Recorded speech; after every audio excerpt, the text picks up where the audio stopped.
Have you ever experienced having a dream?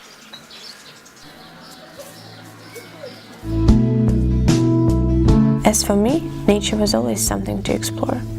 I enjoyed observing trees and flowers, and this got me thinking that my future job should be connected with my passion.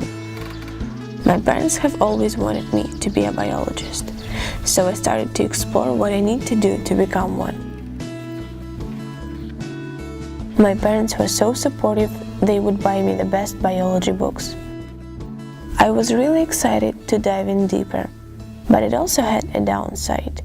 Being stressed out started to be a daily feeling. The support of my parents turned into pressure, but the fear of not living up to their expectations was even worse.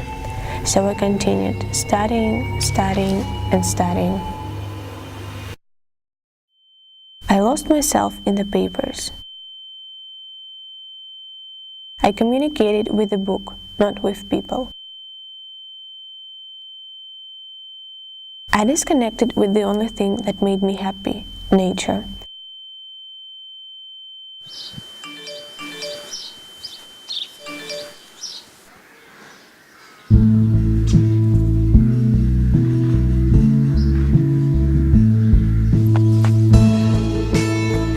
For me, it was the music that helped me to overcome my fear.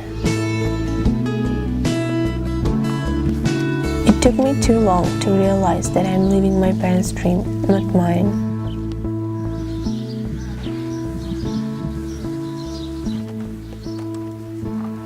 And now I'm connected with nature in my own way, which brings me happiness.